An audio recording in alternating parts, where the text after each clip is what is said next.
Tell me a joke if you want to live. Your YouTube channel. You're right! What is up, LobotomizeGang? Is the guy. As somebody who's engaged in a constant struggle against the urges to put a noose around his neck, you don't have to do much to convince me to play a game that is all about shooting yourself in the face. Which is why, over Lunar New Year, between family gathering and trying to hide away from my creepy uncle, I tried my best to sneak in a little bit of time for Buckshot Roulette is a name signing, beer drinking, shell looking, trigger pulling, practicing to make sure you don't mess up when you decide to edit all simulator. Single-handedly crafted by Mike Klubnika, a talented developer from Estonia. Buckshot Roulette was released on April 5th, 2024. Reception surrounding the game has been very positive, with tons of comments praising it for creativity and uniqueness. If I win, I earn money. If I lose, I die. Either way, profit. Genshin Impact son or Buckshot Roulette daughter.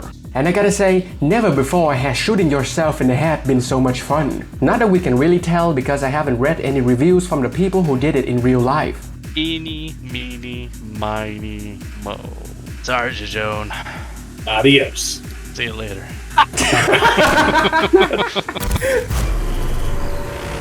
Buckshot Roulette is as transparent with a story as a guy being interviewed by Chris Hansen. At first glance, you are a semi-immortal being who decides to gamble with your life for cold hard cash. But judging from the tiny snippet of the world you get to see and the characters you encounter, there seems to be an underlying plot that invites further investigation. Anytime you meet your demise, even when you run out of lives, you wake up to this doctor here, who's apparently skilled enough to bring the dead back to life. Maybe they should hire this guy to revive the Dragon Age series. So, I'm non-binary. What the fuck? Even though I heavily doubt it, there could be a much deeper story here than meets the eye, just waiting to be discovered. Well, there has to be, otherwise Pyrocynical wouldn't have been able to squeeze a 1-hour video from a game that takes 20 minutes to finish. See, this is what happens when you get paid by the hour. Whew, it's damn cold outside. Hey, how's it going? What you doing? I'm on my break. Did you feed the baby? No, I'm on my break.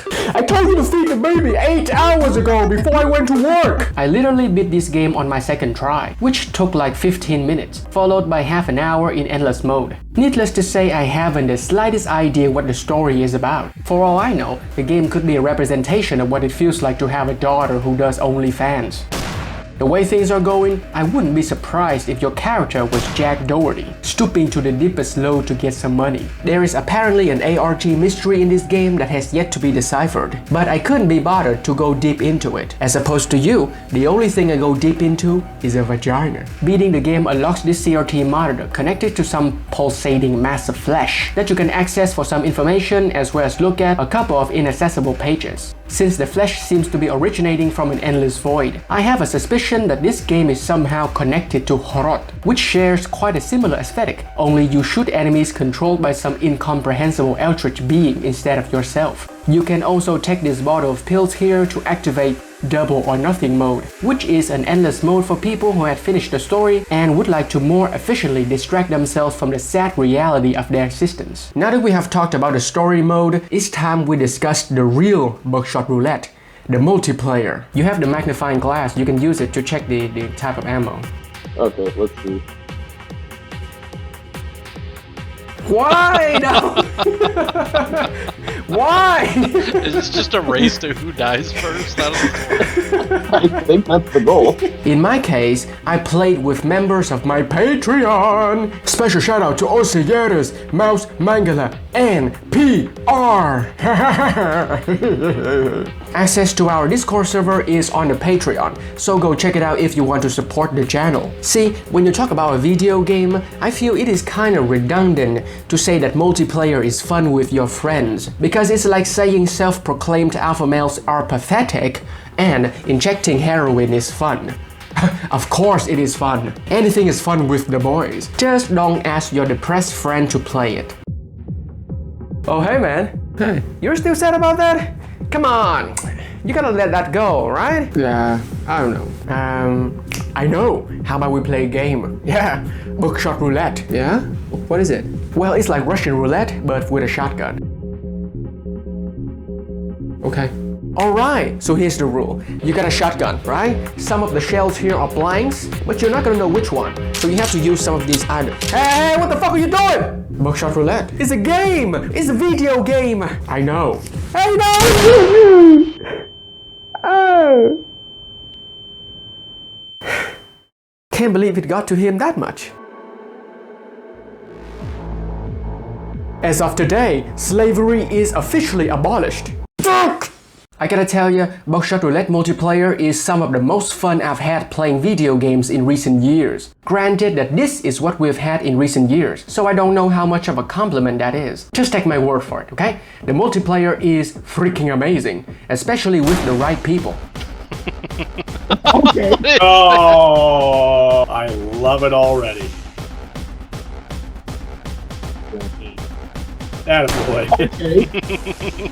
You guys just don't understand how side games work. If you don't commit, you don't win. I keep sweeping the board, and you're like, oh, you know. I'm just saying, like, every time I'm the one. You've got to learn to play the game properly. CPR, now you gotta match us, okay? No, he doesn't. You're pressure, baby. If you don't have any friends, there is even a built-in feature to look for people to play with on Discord. How amazing is that? Now you no longer have any excuse to be a social reject. To break it down simply, you have live shells and blank shells, which are loaded randomly into the shotgun. If you pull the trigger on yourself, the dealer has to skip the next turn. By doing this, you essentially have 2 turns, provided that you don't vacate the content of your skull. As you progress, the number of shells increases along with the number of lives you have, which are called charges instead of lives, so as to confuse people like me. What the hell is this? What did you do with the settings guy? What did you do? When I went to the settings, I saw number of lives, and I thought it was talking about your health, not live shells. Hold on, I gotta check what's in here first. You know, I don't remember. Oh shit! Look at I was that. confused. Wait a minute, I've got dementia. Let me fucking call my doctor. Oh no. To aid in your endeavors, you can utilize a variety of disposable items. There are 4 available in the story mode, another 4 are available in double or nothing, with even more in multiplayer. I'll let you discover these for yourself as you play the game, which is only $3 on Steam. It is not free, but the value you can extract from it is more than worth it. This value exponentially increases when we take into account the multiplayer mode, which is some of the best fun you can have for only $3. But did you know that unlike this game, hitting that like button is free? Yeah, you don't believe me? Hit the like button and check your balance. 1,000 likes and I'll release the multiplayer video. I call it the war crime cut. Okay, this is for the videos on YouTube, okay? Say something funny that is not racist or sexist. Oh, we'll just tie my hands behind my back. I know, seriously, at this point you may as well rip my damn tongue out. What the hell? And then slap me with a lawsuit. Oy vey. The one tiny gripe that I have is that almost all of these items benefit the player, with the exception being the pills, which could either take away 1 health or give you 2. Having all items be beneficial means that there's never any penalty to using them. This can take away from the risk and reward style of gameplay that is so unique to Buckshot Roulette. I think there should always be a risk when using any item. For example, since so much of the game is based on luck, I would make sawing the shotgun incurs a 50% chance to not deal damage, or drinking a beer gives you a 50% chance to miss your shot. You know, something along that line. Because after all, alcohol and weapons have never been a good combo. I'm gonna need you to hold still, okay? I'm not really sure about this, man. Alright, you ready? Okay, here we go. I'm alive! What I tell you, boy, I'm the best there ever was. Woo! Come on, let's go home. It's getting dark. Come on, let's go, son. Son? Junior? Junior? Son! Ah! You know what would make this game even better? God, what's it? At comedian lady, what's her name? Amy Schumer? Which Amy one? Schumer. If they had a TV in the background playing Amy Schumer comedy. It's like a hazard. Like if you see it, you have no choice but to shoot yourself, regardless of whether there's a blank in the chamber. You have You have a remote that turns on the TV with her show on it. Just make it stop. All right. It's just a remote and it makes it play for people. Aside from the absolute banger of a soundtrack that, to my knowledge, is heavily inspired by hardstyle techno, where dancing always looks like you're on 3 types of drugs combined.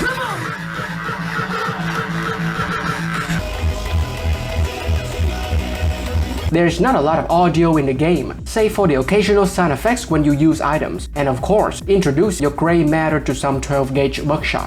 But as opposed to Angerfoot, where the music massages your brain with a baseball bat, then shoves a speaker into the hole, the music in Buckshot Roulette. The music in Buckshot Roulette is not old-school hardstyle. It is dark, grungy, more subdued, and most of the time muffled, so as not to make you want to play this game in real life after listening to it constantly.